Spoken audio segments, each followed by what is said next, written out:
بسم اللہ الرحمن الرحیم۔ دوستو، حکیم لقمان کے بارے میں آپ سبھی لوگ جانتے ہی ہوں گے کہ حکیم لقمان اللہ کے نیک بندے تھے اور اللہ کے ولی تھے۔ حکیم لقمان رحمۃ اللہ علیہ کی ولادت حضرت داؤد علیہ السلام کے دور میں ہوئی اور آپ کا وصال حضرت یونس علیہ السلام کے دور میں ہوا، جو گملا کے قریب ہے اور گملا فلسطین میں واقع ہے۔ وہ نبی تھے یا نہیں تھے یہ تو ابھی تک واضح نہیں ہے، لیکن وہ اللہ کے نیک بندے اور اللہ کے ولی تھے۔ لقمان کے معنی بہت زیادہ عقل والا ہے۔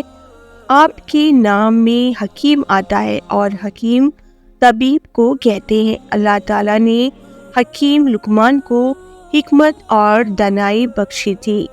آپ کی حکمت کی یونان میں بہت مشہوریت ہے، جسے طبّت یونانی کہتے ہیں۔ قرآن پاک میں اگر کسی کا ذکر آ جائے تو وہ چیز بڑی عظمت والی اور اس کا وقار اور بلند ہو جاتا ہے، مگر یہاں تو اللہ تعالیٰ نے حکیم لقمان کے نام سے ایک پوری سورہ نازل فرمائی ہے۔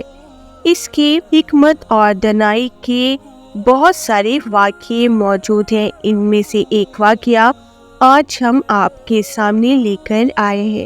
کہا جاتا ہے کہ حکیم لقمان کے دور میں ہر چیز کو زبان دی گئی تھی، ہر بے زبان کو زبان تھی۔ جڑی بوٹیاں خود بول کر حکیم لقمان کو بتا دیتی تھی کہ ہم اس مرض کی دوا ہے، یہ ہمیں اس مرض کی شفا کے لیے لے لو۔ اس حوالے سے ایک واقعہ بہت مشہور ہے کہ حکیم لقمان نے سمندر کے دوسرے کنارے کو ڈھونڈنے کا فیصلہ کیا۔ ان کے پاس ایک طوطا تھا جو ان سے باتیں کیا کرتا تھا۔ حکیم لقمان نے اپنی حکمت سے جڑی بوٹیوں سے ایک ایسی دوا تیار کی تھی جس کی کھانے سے طوطا بغیر کچھ کھائے پیے اور بنا تھکے 6 مہینے تک اپنی اڑان کو جاری رکھ سکتا تھا۔ حکیم لقمان 2 ایسی گولیاں تیار کر لی تھی کہ ایک آپ نے طوطے کو کھلا دی اور دوسری گولی طوطے کے گلے میں باندھ دیا، اور طوطے کو نصیحت کی کہ اس گولی کو کھا کر 6 مہینے تک بنا تھکاوٹ کے، بنا بھوک پیاس کے اڑ سکتے ہو، اور اس کے ساتھ ہی یہ نصیحت کی کہ اگر تمہیں کہیں پر بھی بھوک اور پیاس اور تھکاوٹ محسوس ہو تو تم دوسری گولی کھا کر وہیں سے واپس ہو جانا اور آگے مت جانا۔ طوطے نے حکیم لقمان سے اجازت لی اور سمندر کی طرف اڑ چلا۔ طوطا مسلسل اپنی اڑان 6 مہینے تک جاری رکھے ہوئے تھا، لیکن اسے ابھی تک سمندر کا دوسرا کنارہ نہیں ملا۔ طوطے کو اڑتے ہوئے اب 6 مہینے سے زیادہ ہو چکا تھا۔ اب اسے بھوک اور پیاس محسوس ہونے لگی تھی، تھکاوٹ کا بھی احساس ہونے لگا تھا، مگر یہاں تک جہاں وہ جا چکا تھا وہاں سمندر کا کنارہ تو دور، کوئی چٹان یا چٹان بھی، پتھر بھی نظر نہیں آ رہا تھا جس کے اوپر وہ بیٹھ کر سانس لے سکتا۔ تھوڑی آگے جانے کے بعد آخرکار ایک سمندر میں چٹان نظر آئی۔ طوطا اس کے اوپر جا کر بیٹھ گیا۔ دراصل وہ چٹان نہیں بلکہ ایک بہت بڑی مچھلی تھی، لیکن طوطے کو ابھی یہ پتا نہیں تھا کہ یہ چٹان نہیں، ایک بہت بڑی مچھلی ہے۔ تھوڑی دیر میں اس مچھلی نے تھوڑی حرکت کی تو طوطا بہت حیران اور پریشان ہو گیا کہ یہ کیا دیکھ رہا ہے، یہ چٹان ہل کیوں رہی ہے۔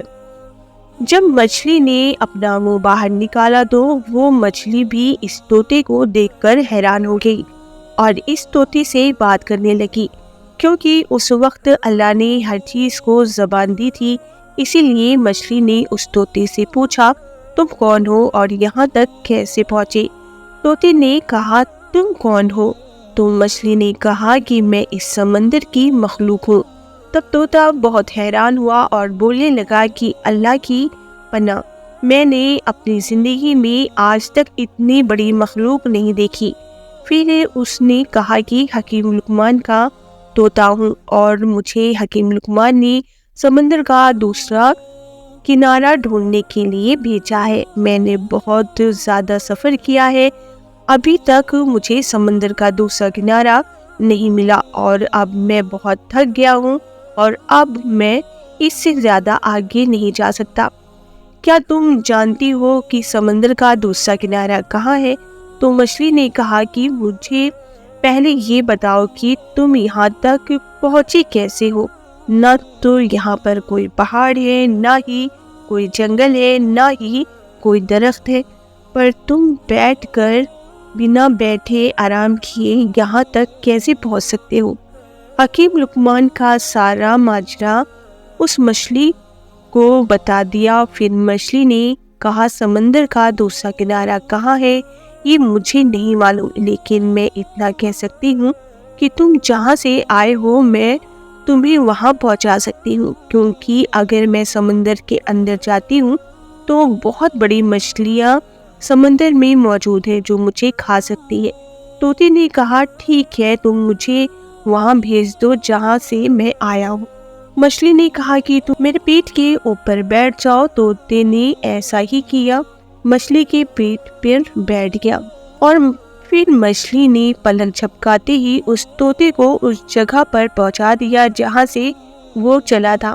طوطا یہ دیکھ کر کہنے لگا کہ مجھے تو 6 مہینے لگ گئے تھے وہاں تک پہنچنے میں، اور تم نے تو مجھے پلک جھپکتے ہی یہاں پہنچا دیا۔